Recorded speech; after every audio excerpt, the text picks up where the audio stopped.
नमस्ते बच्चों, मैं नीलाभ प्रसाद उत्क्रमित उच्च विद्यालय पेंक नवाडी बोकारो झारखंड से आप लोगों को ऑनलाइन कक्षा के लिए प्रस्तुत हूं। आज मैं 10वीं कक्षा के हिंदी पाठ्य पुस्तक स्पर्श भाग 2 के हिंदी ब के पाठ दोहे बिहारी लाल को लेकर प्रस्तुत हुआ हूं। आज बिहारी लाल के विषय में संक्षिप्त जानकारी पहले प्राप्त कर लेंगे कि बिहारी लाल रीतिकाल के प्रमुख कवियों में से एक थे। कि रीतिकाल नाम आप लोगों ने सुना होगा, हो सकता है कि हिंदी साहित्य में 4 काल होते हैं। पहला आदिकाल, दूसरा भक्ति काल, तीसरा रीतिकाल और चौथा आधुनिक काल। तो ये आधुनिक काल से पहले की बात है जो रीतिकाल से लिया गया है, जिसमें महत्वपूर्ण बिंदुओं को कुछ हम लोग जान लेते हैं कि बिहारी लाल का जन्म जो हुआ है वो 1595 ईस्वी में और देहांत जो हुआ है वो 1663 ईस्वी में हुआ है। और इनके रीतिकाल के, मैं पहले भी बताया कि रीतिकाल के प्रमुख कवियों में से एक थे और इनका एकमात्र ग्रंथ सतसई है जिनमें 700 दोहे हैं और इसी सतसई से ये प्रख्यात हुए, प्रसिद्धि भी प्राप्त किए। ये प्रमुखतः श्रृंगारी कवि थे, लेकिन बीच बीच में भक्ति एवं नीति परक दोहे भी लिखे हैं। इन्होंने दोहे जो लिखे हैं वो छोटे हैं, लेकिन गहरी अर्थ व्यंजना के कारण कह सकते हैं कि ये गागर में सागर भर दिए।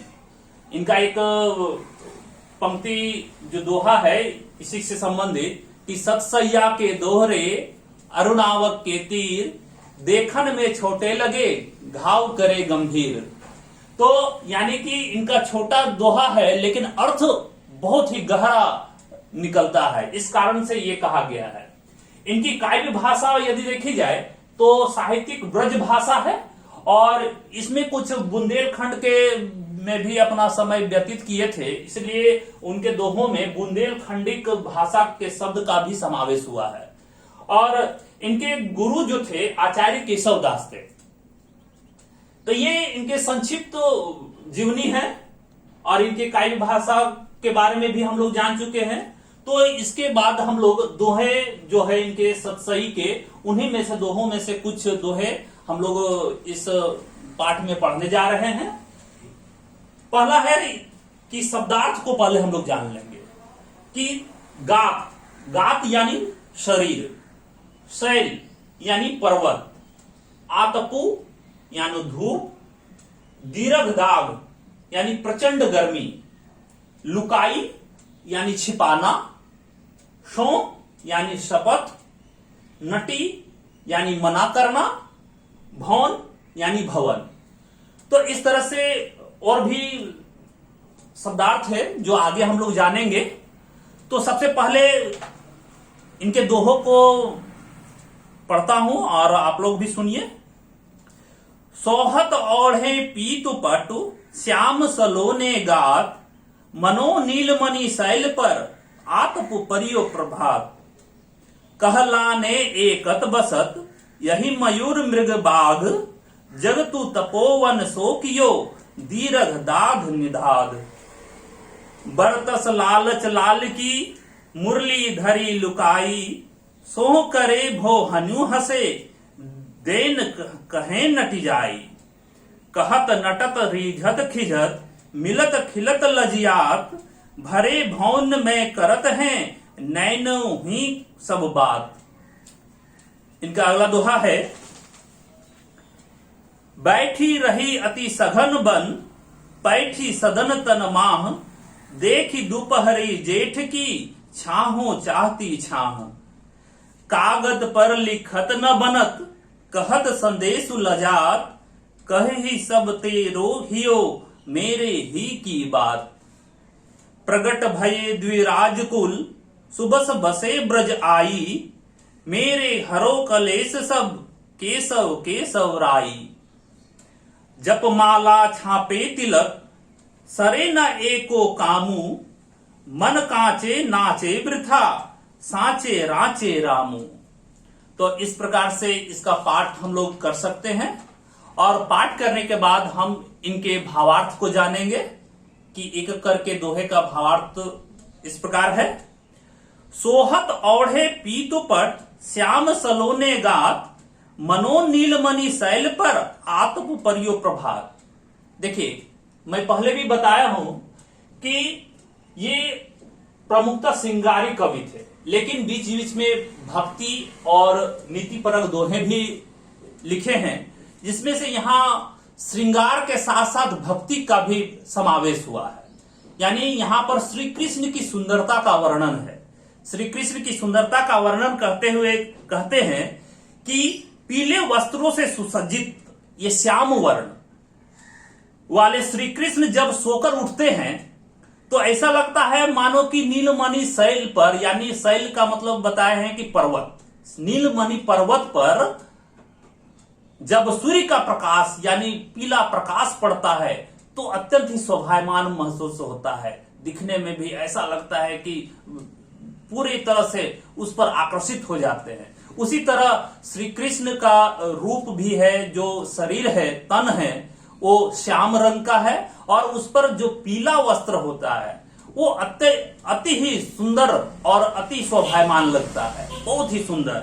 तो इस तरह से नीलमणि शैल पर धूप पड़ने पर पर्वत शोभायमान लगता है, वैसे ही पीले वस्त्रों से सुसज्जित सांवले शरीर के श्री कृष्ण दिखाई दे रहे हैं, और उनका जो अद्वितीय सौंदर्य है तो सभी को अपनी ओर आकर्षित कर रहा है। तो इस तरह से ये पहले दोहे का भावार्थ है।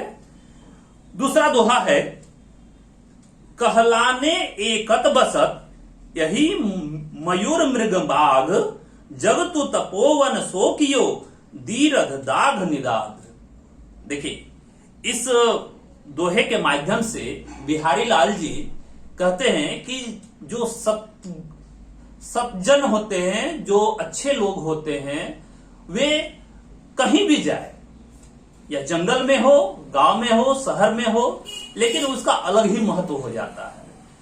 यहां कहने का है कि दोहे में जंगल में रहने वाले विभिन्न तरह के जानवर होते हैं, जैसे कि बाघ भी होते हैं, मयूर भी होते हैं, सांप भी होते हैं, हिरण भी होते हैं, सब तरह के जानवर होते हैं, है ना। तो लेकिन फिर भी वो तपोवन कहलाता है।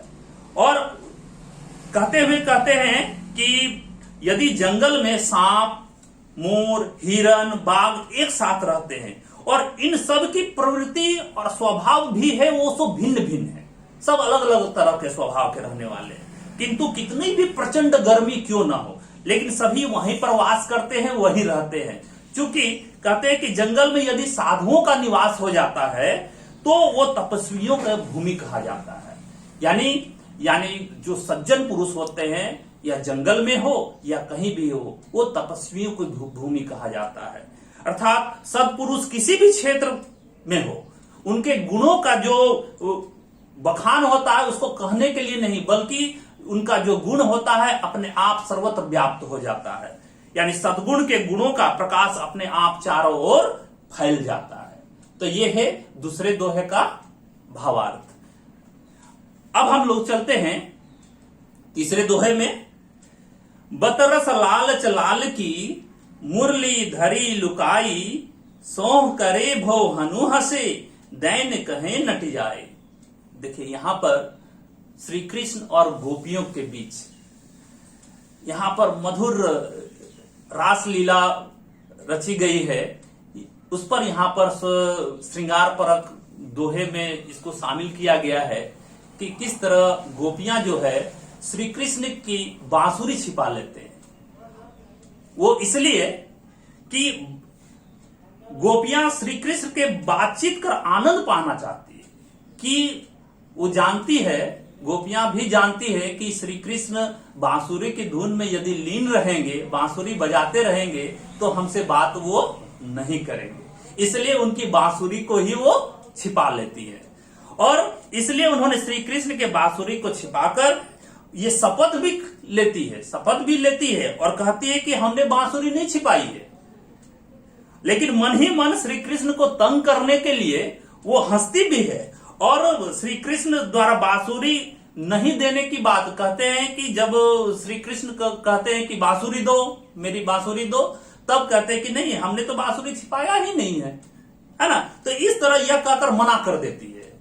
तो कहने का अर्थ है कि यहाँ पर श्री कृष्ण और गोपियों के बीच जो संवाद हो रहा है बड़ा ही सुंदर और आकर्षित है, जो हम लोग को इस दोहे के माध्यम से देखने को मिलता है।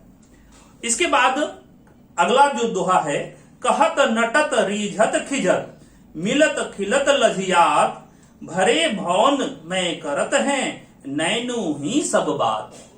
देखिए, इस दोहे के माध्यम से श्रृंगार का यहाँ बहुत ही अच्छा वर्णन किए हैं इस बिहारी लाल ने, और कहते हैं कि नायक नायिका गुरुजनों के बीच में है, गुरुजनों के बीच में है और उन आपस में बातचीत करना चाहते हैं। दोनों प्रेमी हैं, आपस में बातचीत करना चाहते हैं, तो कैसे करें?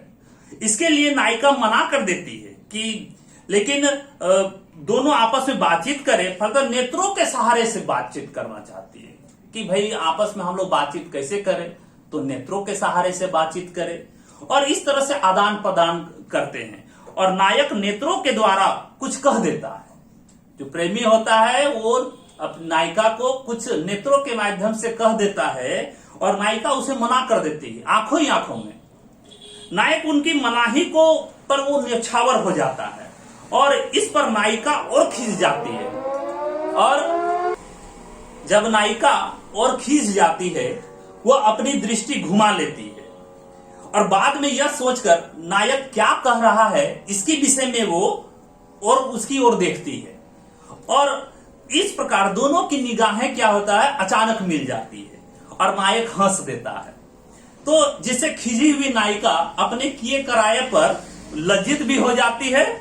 इस प्रकार नायक और नायिका के बीच यानी दोनों में नेत्रों से बातचीत होती है और गुरुजनों से भरे हुए भवन में भी नैनों से आपस में बातचीत कर लेते हैं। तो यहाँ श्रृंगार का बहुत अच्छा वर्णन किए हैं बिहारी लाल ने। इनके दोहों में खास करके अलंकारों का भी प्रयोग हुआ है। तो पहले जो दोहा जो था उसमें से उपमा अलंकार का भी प्रयोग किया गया है। अन्य में भी देखते हैं कि आगे बैठी रही अति सघन बन बैठी सदन तन मां देखी दोपहरी जेठ की छाहो चाहती छा कागज पर लिखत न बनत कहत संदेश लजात कही सबु तेरो हियो मेरे ही की बात। यहाँ पर पहले दोहे में जैसे है बैठी रही अति सघन बन बैठी सदन तन मां देखी दोपहरी जेठ की छाहो चाहती छा। तो यहाँ पर देखिएगा कि बिहारी लाल ने यहाँ भी श्रृंगार का वर्णन किया गया है। और सघन यानी घना होता है, पैठी यानी घुसना, सदन तन यानी भवन में, छाहो मतलब छाया, हियो मतलब हृदय, कागज मतलब कागज और संदेशु यानी कि संदेश। तो इसमें कवि कहते हैं कि जेठ की दोपहरी जो होती है बहुत ही गर्मी होती है उस समय, जेठ का जब मौसम होता है।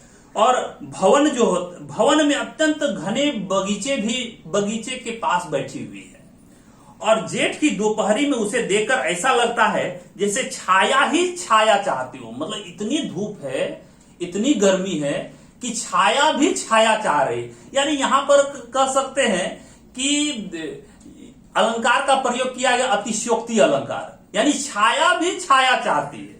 तो यहां अतिशयोक्ति अलंकार का प्रयोग किए हैं बिहारी लाल ने कि जेठ की दोपहरी में छाया भी गर्मी में छिपना चाहती, छाया भी है सो गर्मी में अपने आप को छिपाना चाहती है। मतलब इतनी गर्मी है। यहां पर कहते हैं कि यह उक्ति नायिका की है। ये नायिका कहती है कि वह नायक को अपने पास रुकने के लिए मना करती है ना, कि कहती है कि वह नायक अपने पास रुकने के लिए कहती है क्योंकि बाहर भयंकर गर्मी पड़ रही है, अतः इस समय बाहर जाना उचित नहीं है। नायिका द्वारा भयंकर गर्मी का वर्णन कर करके मतलब नायक को अपने पास ही रखने के लिए कहती है कि अपने मेरे ही पास रहो, यानी इतनी धूप इतनी गर्मी है, इतनी गर्मी में तुम कहां जाओगे, इसलिए मेरे पास ही बैठो, इस छाया में ही बैठो। तो इस तरह यहां पर नायक और नायिका का वर्णन किया गया है। अगला दोहा है, कागज पर लिखत न बनत, कहत संदेश लजात, कही है सबू तेरो हियो, मेरे ही की बात। इसमें बिहारी लाल कहते हैं कि नायिका द्वारा कागज पर अपने प्रेमी को संदेश नहीं लिखा जा रहा है और कहने पर शर्म भी आ रही है, यानी अपने हृदय की बात वो लिख भी नहीं सकती है और अपने मुंह से बोल भी नहीं सकती है। तो वह सोचती है कि नायक यानी प्रेमी का हृदय ही सब कुछ कह देगा, यानी मेरे हृदय की बात अब इतना मिल चुका है कि मेरे मन में जो बात है वो अपने आप वो जान लेंगे।